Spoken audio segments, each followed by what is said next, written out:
सूत्र चौथे. नेहमी आवश्यकतेपेक्षा कमी बोला. सूत्र: शब्दांमार्फत लोकांना प्रभावित करताना जास्त शब्दांचा वापर हा नेहमी अप्रभावी ठरतो. मोजक्या शब्दांचे गोळीबंद भाष्य हे नियंत्रक ठरते. अतिसामान्य, फुटकळ विषय जरी तुम्ही बोलत असलात तरी कोड्यात गूढ वलयाच्या वेष्टनात सादर करा. चर्चा घडून येईल अशी त्याची दोन्ही टोके मोकळी सोडा. धुरंधर व्यक्ती या अल्प भाषणानेच धाक निर्माण करतात, प्रभाव पाडतात. जास्त बडबड केल्यास मूर्खासारखे उद्गार किंवा वेडगळ संभाषणात अडकण्याचा धोका असतो. दुर्दैव आणि नैराश्य याने घेरलेला पटकथाकार मिशेल आर्लेन 1944 साली न्यूयॉर्कला गेला. दुःख विसरण्याकरता त्याने विख्यात रेस्टॉरंट 21 ला भेट दिली. रेस्टॉरंटच्या लॉबीमध्ये भेटलेल्या सॅम गोल्डवाईनने त्याला शर्यतीचे घोडे विकत घेण्याचा काहीसा अवास्तविक सल्ला दिला. आर्लेनची लुईस बी. मेयर या जुन्या ओळखीच्या गृहस्थाशी रेस्टॉरंटच्या बारमध्ये गाठभेट झाली. नजीकच्या काळात काय प्लॅन्स आहेत असे मेयरने आर्लेनला विचारले. आत्ताच सॅम गोल्डवाईनशी बोलत होतो, आर्लेनने सुरुवात केली. गप्प राहण्याचे शहाणपण आठवून त्याने मेयरला विचारले की तुला त्याने कितीची ऑफर दिली? उडवाउडवी करीत मेयर म्हणाला, विशेष काही नाही. 3 आठवड्याकरिता मी तुला 15,000 देतो, चालेल का? विनासंकोच सांग. यावेळी मेयर म्हणाला. चालेल, आर्लेन उत्तरला. इफ्टन फॅदिमन ईडीच्या the little brown book of anecdotes मधून उद्धृत. गुरुकिल्ली. सत्तेच्या खेळी या दिखाऊ डामडौलाच्या फाशांवर खेळल्या जातात. आवश्यकतेपेक्षा कमी बोलल्यामुळे आपसूकच महान आणि जास्त प्रभावशाली वलयांकित व्यक्ती अशी तुमची छाप पडते. तुमची गूढ शांतता समोरच्या व्यक्तीला अस्वस्थ करून सोडते.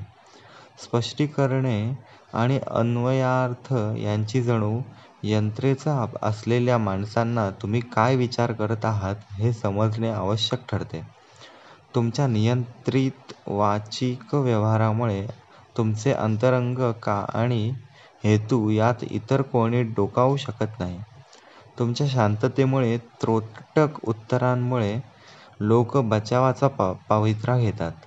शांततेचा ताण न पेलल्यामुळे सर्व प्रकारच्या कॉमेंट्स लोक करतील आणि त्यांच्याविषयीच्या महत्त्वाच्या माहितीबरोबरच त्यांची कमजोरी देखील तुमच्यासमोर उघड करतील. जणू लुटले गेल्याच्या भावनेतच तुमच्याशी असलेली भेट संपुष्टात येऊन घरी गेल्यावर ते तुमच्या प्रत्येक शब्दावर चिंतन करतील. तुमच्या प्रत्येक शब्दाचा कीस पाडतील. तुमच्या त्रोटक टिप्पणीवर त्यांनी केंद्रित केलेले सर्व लक्ष तुमची बाजू बळकट करायला, तुमची ताकद वृद्धिंगत करायला हातभार लावेल.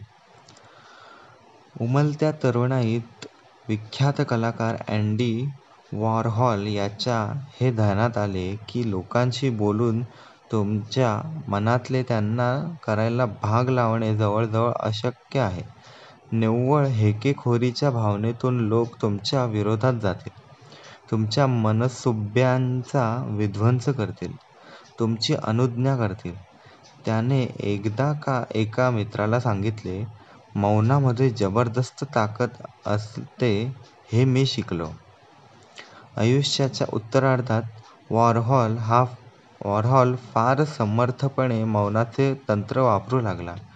मौखिक भाषणाचे अभ्यासनीय नमुने म्हणून त्याच्या मुलाखती लक्षणीय ठरल्या. तो विक्षिप्त संभ्रमात टाकणारे विधान करीत असे. मग मुलाखत घेणाऱ्याला बौद्धिक कसरती कराव्या लागत. त्याच्या वरवर निरर्थक वाटणाऱ्या वाक्यप्रयोगामध्ये काही खोल गर्भितार्थ दडला आहे अशी कल्पना करून मुलाखतकार अर्थाचा गोषवारा करण्यासाठी शाब्दिक फिरक्या मारत असे. आपल्या कामाबद्दल वॉरहॉल फार मोजके बोलत असे. त्याच्या कलाकृतींच्या अन्वयार्थ काढण्याची मुभा तो इतरांना देत असे.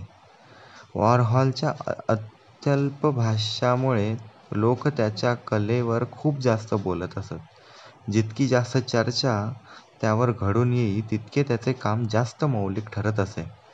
आवश्यकतेपेक्षा कमी बोलल्यामुळे लोक सखोल अर्थ आणि जबरदस्त ताकद ध्वनित होते. कमी बोलण्यामुळे आपसुकच मूर्खपणाचा, घोर चुकीच्या बोलण्याचा धोका टाळता येतो. निदान अशा चुका आटोक्यात राहतात. इसवी सन 1825 मध्ये नवा झार पहिला निकोलस याने रशियाच्या गादीवर हक्क सांगितला. या बातमीने खळबळ उडाली व त्वरित झालेल्या उठावात स्वातंत्र्यवाद्यांनी प्रगतिशील राष्ट्राची कल्पना उचलून धरली. रशियन उद्योग आणि समाजरचना ही इतर युरोप राष्ट्रांमध्येच उदारमतवादी बनावी अशी त्यांची मागणी होती. पहिल्या निकोलसने क्रूरपणे हा डिसेंबरचा उठाव मोडून काढला. कोन्ड्राटी रेलेयेव या नेत्याला फाशीची सजा पहिल्या निकोलसने ठोठावली. सजेच्या कार्यवाहीच्या दिवशी रेलेयेव गळ्यामध्ये फासाचा दोर लटकावून वधस्तंभावर उभा राहिला. पायाखालचा चोर दरवाजा हटवल्यावर रेलेयेव डगमगला, पण इतक्यात फाशीची दोर मध्येच तुटली आणि येरेलेव धडपडून जमिनीवर कोसळला. अशा प्रकारे दोर तुटल्यास दैवी संकेत समजून त्याकाळी जीवनदान मिळत असे.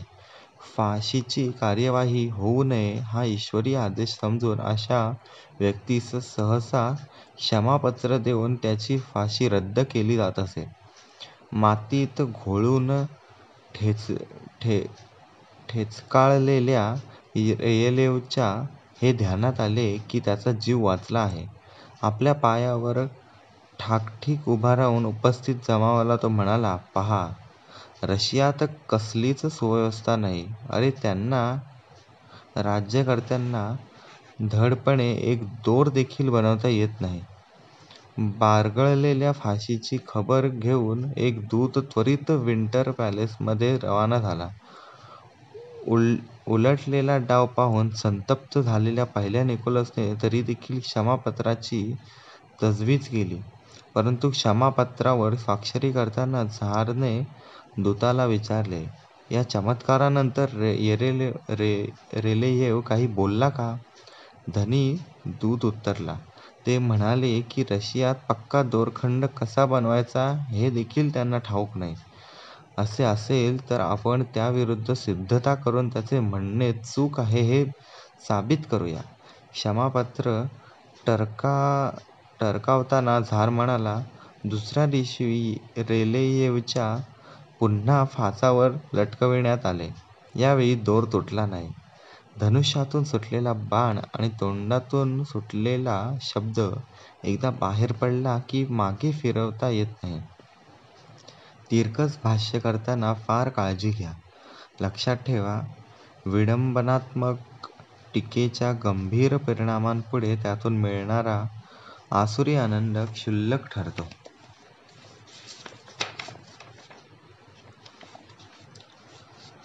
पौर्णिमेच्या रात्री ऑयस्टर शिंपला संपूर्ण उघडतो. असा उघडा वासलेला ऑयस्टर खेकड्याला दिसताच तो त्यात दगडाचे कण किंवा समुद्र वनस्पती टाकतो. ज्यायोगे पुन्हा मिटून घेणे ऑयस्टरला शक्य होत नाही. खेकड्याची मेजवानी मात्र निश्चित होते. जास्त तोंड उघडले गेले की असे दुर्दैव ओढावते. ऐकणाऱ्याच्या हातात आपल्या इतक्या नाड्या दिल्यावर शेवटी त्याच्या दयाबुद्धीवरच विसंबून राहण्याशिवाय दुसरा मार्ग उरत नाही.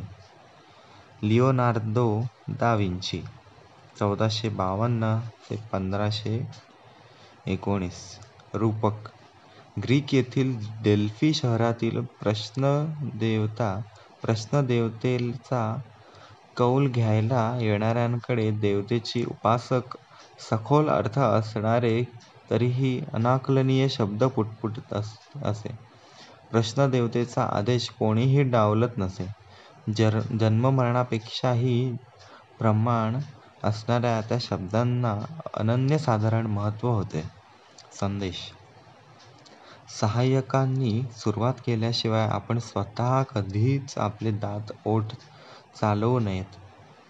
जितका जास्त मी शांत राहतो तितक्या लवकर दुसरा त्याचे दात ओठ वापरू लागतो, संभाषण सुरू करतो. त्यांचे खरे मनसुबे त्यांचे दात ओठ वाजू लागल्यावर उघड होऊ लागतात. सार्वभौम राजाच्या भोवती जर गूढ वलय नसेल तर मंत्रीगण घेण्याच्या आणि जास्त घेण्याच्या संधी शोधतील. व्हॅन फी त्सू, चीनी तत्त्वज्ञ, सन पूर्व 3रे शतक.